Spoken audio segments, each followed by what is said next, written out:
Authenticity is a peculiar virtue.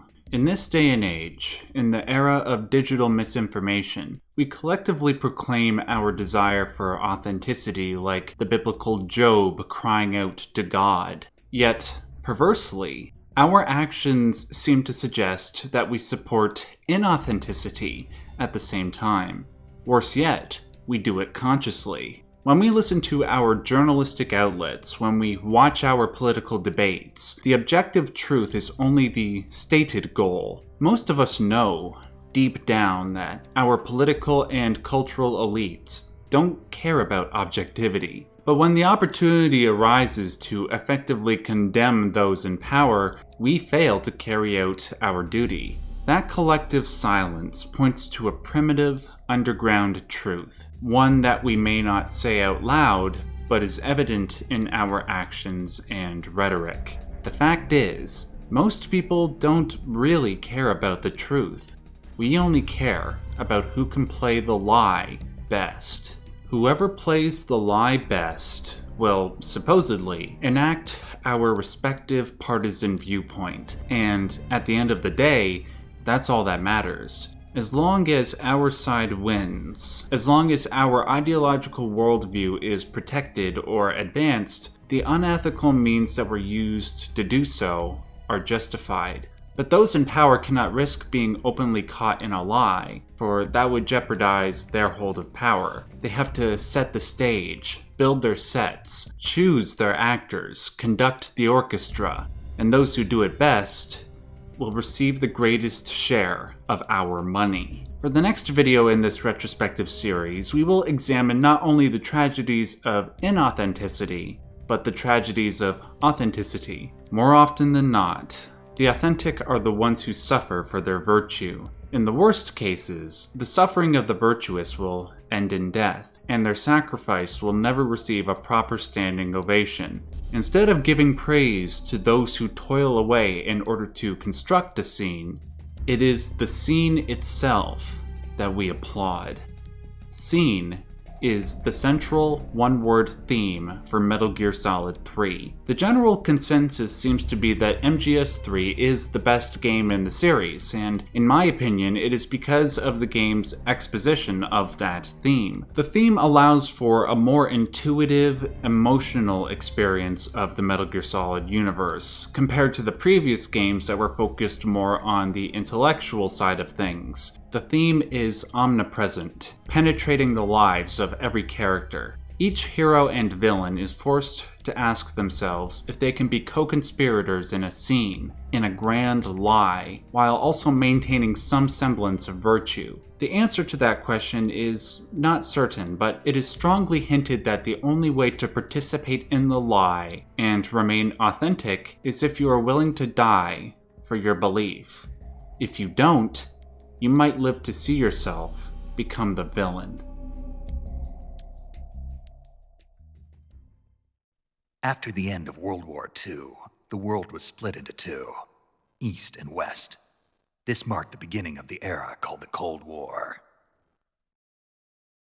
The year is 1964. All of the world is engaged in furious ideological warfare. The Americans and their allies fight for capitalism. The Soviets and their allies fight for communism. In order to protect their respective worldview, both sides fund the production of nuclear weapons. If either side tries to gain their point over the other, there will be mutually assured destruction. Arguably, the closest the world ever came to a thermonuclear exchange was with the Cuban Missile Crisis in 1962. The Americans tried to gain their point with the failed invasion of the Bay of Pigs in Cuba, a country that was ideologically allied with the Soviets. In addition, the Russians uncovered the existence of Jupiter ballistic missiles in Italy and Turkey, pointed directly at their homeland.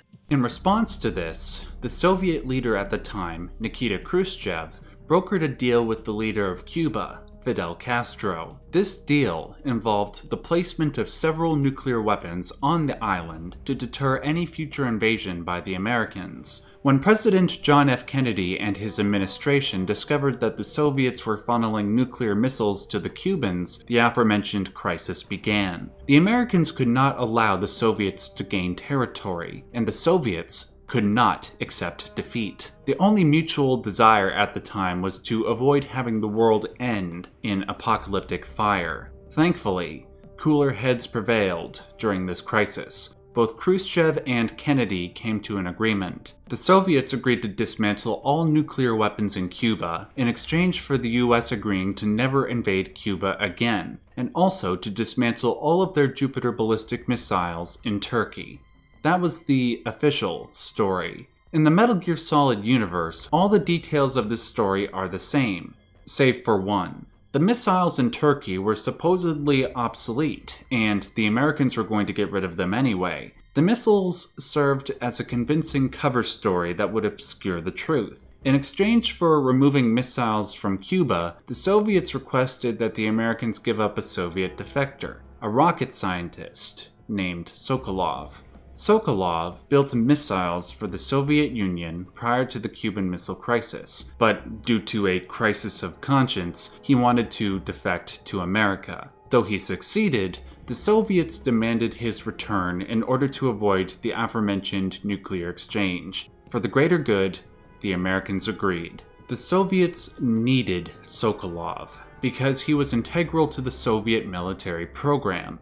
He was working on a tank that could launch nuclear weapons from any type of terrain. This tank was known as the Shagohod. This was the precursor to the Metal Gears that we see in all future Metal Gear games. The Americans could not allow the Soviets to complete work on such an advanced piece of nuclear technology. To prevent this, the American government concocted what was known as the Virtuous Mission. A soldier, known as Naked Snake, was tasked with rescuing Sokolov before the Shagohod reached completion. His mission was to go to a secret research facility in the Russian jungle, retrieve Sokolov, and escort him back to the other side of the Iron Curtain. Before we can get into the story details of this game, it is imperative to illustrate the game's two primary characters. The first of the two characters is the aforementioned Naked Snake. Prior to being assigned the Virtuous Mission, Naked Snake was a decorated American soldier. His service in the Green Berets and in the Korean War garnered him numerous commendations. His efforts were of such an impressive scale that choosing him for the Virtuous Mission was more than an obvious selection. Though we must note that Naked Snake did not make these achievements via raw talent.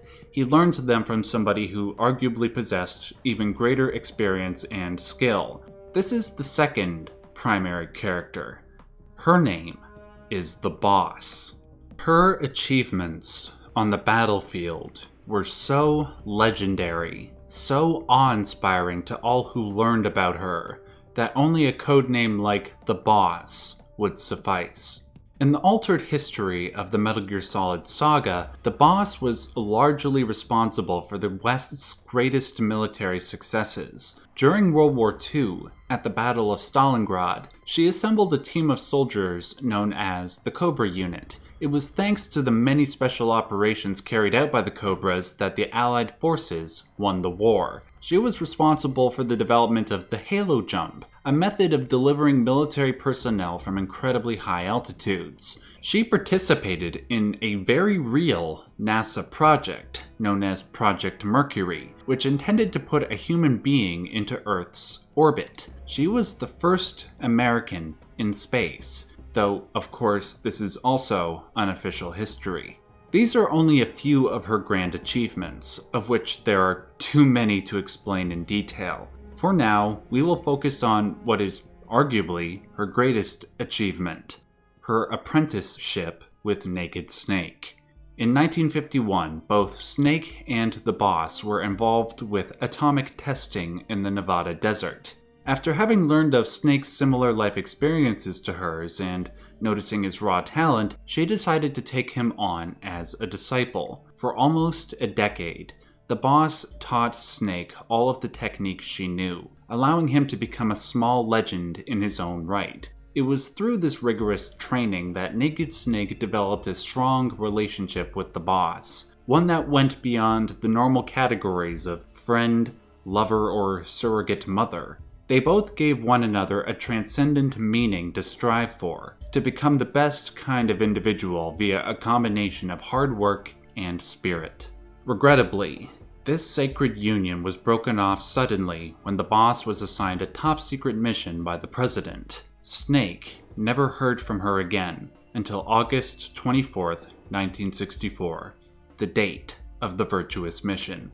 Right after Naked Snake landed in the jungles of Russia, he radioed his commander, codenamed Major Tom. Right after Major Tom recapped the mission objectives and parameters, he introduced the supplementary personnel that would aid him on his mission. There was a medic named Paramedic, a weapons expert named Sigint, and, unexpectedly, the boss. This was a major shock to Snake. He had not heard her voice in over 5 years. He naturally felt mixed emotions. He felt resentful that she left without a trace, but he was also more than happy to receive her priceless advice. After all, this was his first survival mission, and he could use all the help he could get. One might expect this advice to center around useful combat technique, but the boss figured that Snake learned all the technique he needed to know during the decade they had together. Rather, the advice was primarily centered around the morality and politics of being a soldier. When Snake lamented that the boss never taught him how to think like a soldier, she told him that that was something he had to learn for himself.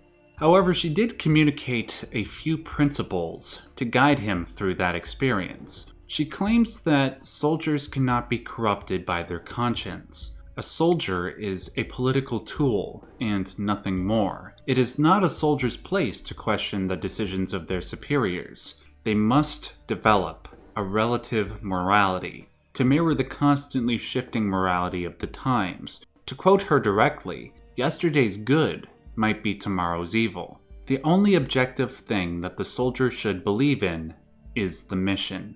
There will be many times where the soldier will have to choose between loyalty to the mission or loyalty to their personal beliefs, and the former should always come first. The boss's dedication to the virtue of loyalty is commendable. Even if one is fighting for a morally corrupt cause, there is nonetheless a certain strength one possesses if they are willing to die for that cause. That strength is even more formidable if their conscience tortures them, and they nonetheless persist. However, there are deficits that come along with a creed like loyalty to the end. Many of the characters in the game experience a series of crises, each one testing their loyalties. Each character must decide whether to stay loyal to their country or loyal to their conscience. Whatever decision they make, their souls will be torn apart.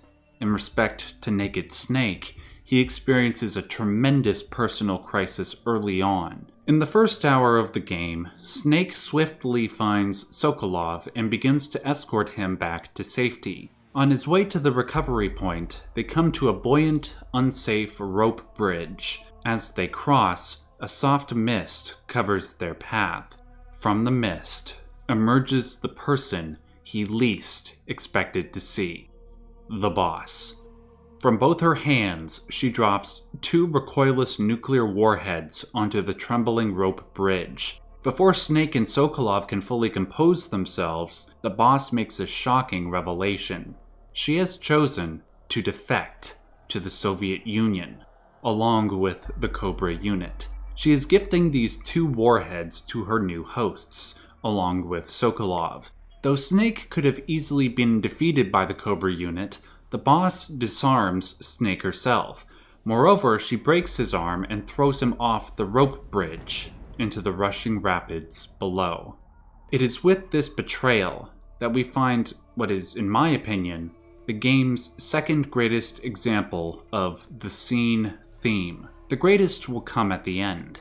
Here, we see Snake's mentor, his mother figure, a demigod to militaries the world over, betray him. The scene that was playing out before him was revealed to be inauthentic, a fiction. Symbolically, this betrayal cast Snake down to Dante's ninth ring of hell, the lowest ring in the Inferno, reserved exclusively for those who betray. Except it wasn't the betrayer who was forced to suffer, it was the betrayed. Though Snake's body lived, his soul was burdened with a wound that could never be sealed.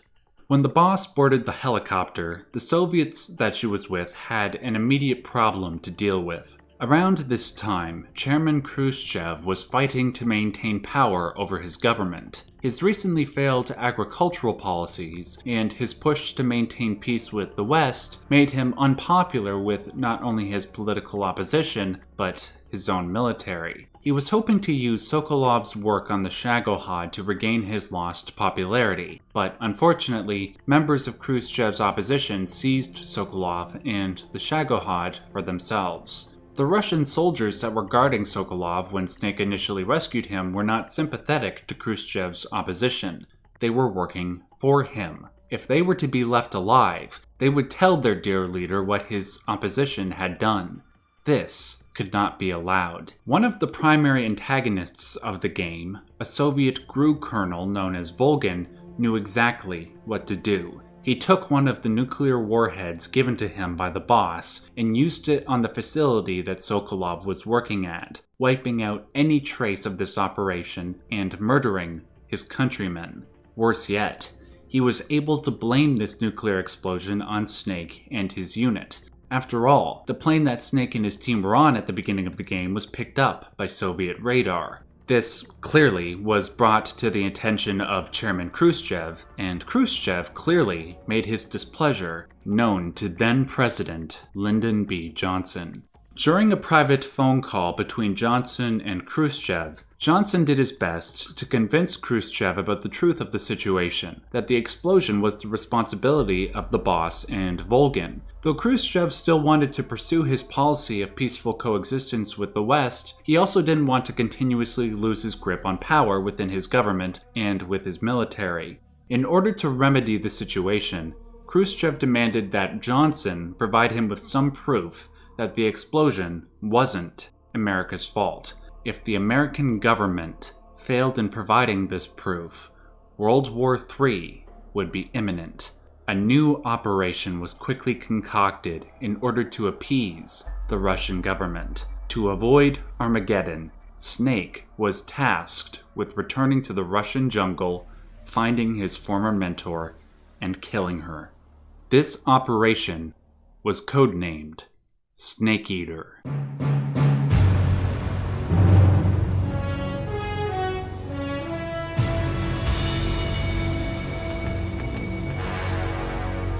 With this situation, we see the scene, the lie, prioritized. Again, the reward does not go to those who uphold the scene. It is the scene itself that is rewarded. The truth regarding the nuclear explosion didn't matter. The inner turmoil that Snake was experiencing didn't matter either.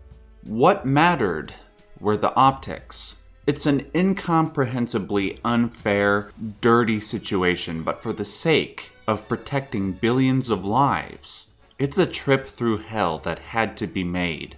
In Metal Gear Solid 3, we do not see the level of exposition and explanation that we saw in Metal Gear Solid 2. Though there is some of that, most of the emotion that is experienced by Snake and the other characters is left for the gamer to intuit. Over the many hours that we sneak around, gain intel, and fight the boss's Cobra unit, the audience is left to marinate on not only the corruption that birthed this mission, but also the corruption of global politics. The misuse of soldiers by their governments, and the weaponization of false information that we saw in the first two games is also seen here. With Metal Gear Solid 3, we arguably see those themes in their most emotionally brutal form. At various points in the story, all the characters are forced to introspect. They have to ask themselves the same question that the boss asked Snake.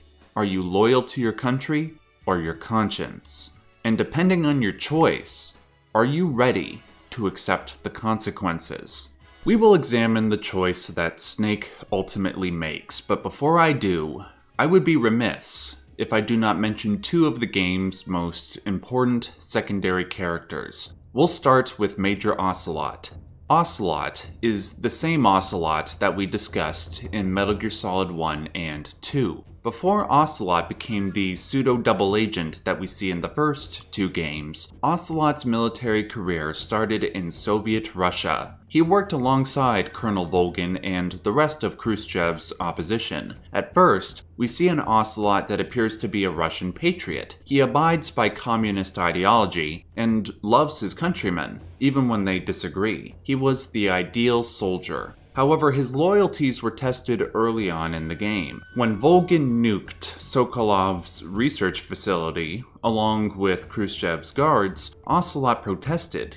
He said that even if Khrushchev's guards are his enemies, they are still fellow patriots. They are still children of Mother Russia. For the rest of the game, he is forced to ask himself whether he can work for a colonel, and by extension a government, that would perpetuate such an atrocity. His ultimate decision regarding this matter is aided by his encounters with Snake. Though Snake is Ocelot's enemy, he cannot help but be impressed by Snake's charisma and knowledge. During their many battles, Snake pokes fun at Ocelot's gun technique. In their first encounter, Snake tells Ocelot that he probably shouldn't use an automatic pistol because he twists his elbow to absorb the recoil. That's more of a revolver technique. Ocelot takes his advice and brings a revolver to their second encounter, but Snake ridicules the gun's engraving, saying that it reduces his tactical advantage. As the game progresses, Ocelot learns of Snake taking out the individual members of the boss's Cobra unit. Snake's ability to do this in a seemingly effortless manner was impressive to Ocelot. Over time,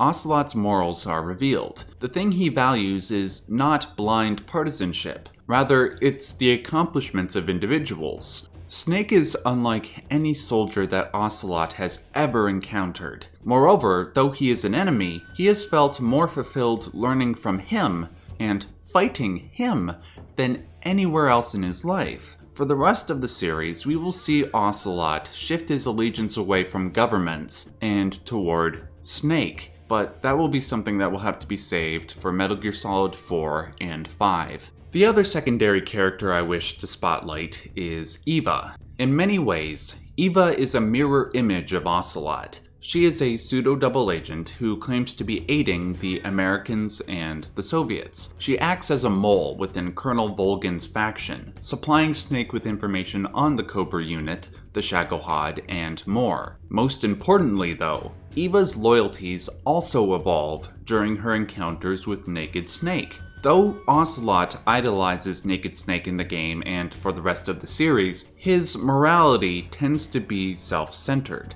In contrast, Eva appears to have a keener sense of morality. Though she states on a couple of occasions that she would kill people she fell in love with if the mission required it, her actions in the series suggest otherwise. Though we question throughout the game whether or not Eva actually loves Snake or if she is just pretending for her own sinister purposes, we eventually find out that she does, in fact, have a heart. We will address this more as we get to the end of the video. The events of Operation Snake Eater proved to be especially dramatic. While Snake succeeds in some of his primary objectives, he fails in others. Alongside the elimination of the boss, his secondary objectives included rescuing Sokolov again and potentially destroying the Shagohod. In his first attempt at completing these objectives, Snake is unfortunately captured. Following his capture, Sokolov is tortured to death by Volgin. Snake almost suffers the same fate, but thanks to, let's say, an outside force, Snake is able to narrowly escape. On his second attempt, Snake manages to set up explosive charges around the Shagohod, but before he could escape the blast zone, he is cornered by Volgin, the boss, and Ocelot. Worse yet, Eva blew her cover. Before Snake and Eva die at the hands of Volgin and the boss, Volgin addresses something that is brought up throughout the game, though never directly addressed. It has to do with the Russian government and how they were able to acquire the money and resources necessary to build not only the Shagohod, but their vast military network. Snake hears about something called the Philosopher's Legacy from various characters up until this point. For example, while being tortured by Volgin, he accuses Snake of trying to steal the Philosopher's Legacy, an item that was never brought to Snake's attention during his briefing. It is only during this final encounter that Volgin reveals another piece of unofficial history. Before the Cold War, the most powerful men in America, China, and the Soviet Union created a secret society known as the Philosophers. These men pooled their resources together in order to defeat the Axis powers in Germany, Italy, and Japan. The amount of money these men piled together would have been enough to fight the war 5 times over. That wealth is the Philosopher's Legacy. After World War II ended, these 3 countries were to divide up the wealth amongst themselves. However, the Soviets set up a series of money laundering schemes to secure those funds for themselves, using banks located in Switzerland, Australia, and Hong Kong. There is only one record of those transactions, and Volgin possesses it on a piece of microfilm. Upon hearing this, players might wonder why the legacy wasn't one of Snake's primary objectives. That amount of money would help ensure Western supremacy for the next few centuries. We will discuss that more in a moment. I must now summarize this game's final act. The boss receives the legacy from Volgin and leaves him to fight Snake in one-on-one combat. During this fight, Ocelot officially betrays Volgin, shooting at him from above in order to help Snake. This, combined with Snake's skill, leads to Volgin's temporary defeat. Snake and Eva manage to escape the base just before the charges detonate, supposedly destroying the Shagohod. Before Eva and Snake can celebrate what seems to be their ultimate victory, the Shagohod emerges from the blaze, piloted by Volgin. This leads to a deadly chase down an airplane runway, with Snake and Eva doing their best to shoot their opponents as they come across them. During this pursuit, Snake and Eva attempt to destroy the Shagohod by shooting at it with heavy ordnance and blowing up a bridge. Neither of those attempts proved successful. It was only by forcing Volgin out of the Shagohod, where Snake could shoot him directly, that they were able to kill him and, in effect, stop the Shagohod's destructive rampage. After another pursuit by the guards, Snake and Eva managed to get to safety, locating a plane that will transport them back to America. Before Snake can join Eva on the plane, he comes across the boss in a field of white flowers. A fitting backdrop for a woman who was his greatest idol. There she is, Snake's final objective. The time has come for Snake to choose loyalty to his country or loyalty to her. Should he complete his mission and uphold the lie crafted by Johnson and Khrushchev, or should he uphold the truth, even if it means destroying the world? For the greater good, Snake knows he must kill her, even if she is the only person he has ever cared about, the woman who gave his life purpose. After an intense battle, Snake manages to best his teacher. He has proven his ability to not only act like a soldier, but think like one. By unifying those 2 virtues within himself, he has surpassed her, and in effect, become his own legend. As she lays dying, she gazes at him, with pride stirring in her heart. Though she will die as a traitor, her life will not be tainted with pure disgrace, and her pupil is the evidence for that. Right before she begs for mercy, she asks Snake to have mercy on himself. She wants him to know that he is a wonderful man. She wants him to know that she is proud. With that statement, Snake found the strength to point her gun back at her, not out of a sense of duty, but out of love.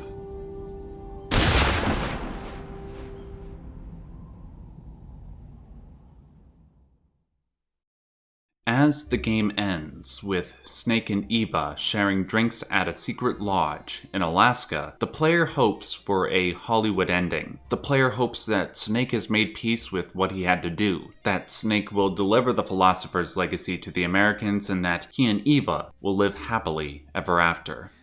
Unfortunately, the realities of war almost never permit such a conclusion. After a romantic night with Eva, Snake awakens to find the lodge deserted. The only thing that is different from the day before is a reel of magnetic tape that Eva left behind. Snake loads it into the player and hears Eva's voice emit from the speaker. Slowly, Eva reveals to Snake that for the majority of the game, he was being used by several shadowy forces. He was a puppet, unknowingly acting out many scenes in this grand political theater. Before Eva reveals the men behind the curtain, the men who were pulling Snake's strings, Eva confesses to her own sins. At no point was Eva working for the benefit of the Americans or the Russians. Rather, her mission was to steal the Philosopher's legacy for the Chinese. Moreover, she was raised by the Philosophers to become a sleeper agent. She duped both the KGB, the NSA, and Snake. The legacy remains in the hands of the communists, albeit a different pair of hands. Following in the footsteps of Volgin, Eva was also ordered to eliminate anybody who knew the truth about Operation Snake Eater. This included Snake. She got so far as raising a pistol to Snake's temple, but following in line with what I said about Eva before, she couldn't do it. Though she is loyal to the Chinese and loyal to the mission, she could not help but maintain personal loyalties to those she respects. Though she is like Ocelot in that she too respects Snake, she did not kill him because of loyalty to him. Rather, it was out of loyalty to the boss. The boss told Volgin that she would eliminate Eva while he fought Snake, but instead, the boss let Eva go. The boss did this because she wanted to deliver a message to Snake beyond the grave. It was a message that she was forbidden to tell him by her superiors. The contents of this message reveal the ultimate scene, the ultimate fiction of the game. A few moments ago, I posed a question. Why was the Philosopher's legacy not one of Snake's primary objectives? Why did Snake not know? If Volgin had the legacy, why didn't the Americans send Snake to retrieve it? Well, it's because they sent another American soldier to retrieve it. That soldier was the boss. The boss was not a traitor. Her defection to the Soviets was a plot, a falsity, in order to infiltrate Volgin's ranks. She was the one who was supposed to retrieve the Philosopher's legacy for the Americans. However, an unforeseen event complicated her original mission. When Volgin fired the nuclear warhead at Sokolov's research facility, Khrushchev demanded the Americans prove that this wasn't their doing. The Americans were in an impossible situation. They couldn't abort the original mission and leave the legacy in the hands of the communists, but they also needed to satiate Khrushchev. With no better option available, the Americans decided to create a cover story, to stage a drama that would be accepted by the Russians and the international community. The central figure of this drama would be the one they could blame for the nuclear strike. Shamefully, it would have to be their greatest asset, the boss. The woman who was most responsible for America's greatest successes, helping win World War II, aiding in the development of the space program, and America's special forces. She would have to sacrifice not only her life, but her honor. She would have to be blamed for Volgin's nuclear strike. She would have to go down in official history as a despicable traitor, a monster who was responsible for nuclear catastrophe. Worst of all, the politicians who ordered this loathsome scene to be enacted will be praised as heroes, Any other soldier would have been torn asunder by such unethical, diabolical circumstances. But she had the strength and the will to see her mission to the end. Following her example, Snake maintains his composure as he is commended for his efforts by the President and his cabinet. For having defeated the greatest soldier who ever lived, Snake earns the highest commendation one can receive. For having surpassed the boss, he will now receive the title of Big Boss, the same Big Boss who will father Solid and Liquid Snake. Though this is an enormous honor, it is nonetheless hollow. After all, he is receiving it from men who not only ordered him to kill someone who was, in effect, his mother, they are the men who will forge her legacy as one to be reviled. Unable to cope with the smell of hypocrisy polluting the Oval Office, Snake leaves in disgust. He needs to be with the only genuine, moral person he has ever known. Snake walks to the boss's grave. He reads the epitaph on her tombstone, the only trace of her heroism. The most authentic, heroic, and noble person that arguably has ever lived. The only reward she received was a tombstone. As Snake stands before her grave, a few words from Eva's recording pass through his mind. History will never know what she did. No one will ever learn the truth. Her story, her debriefing, will endure only in your heart.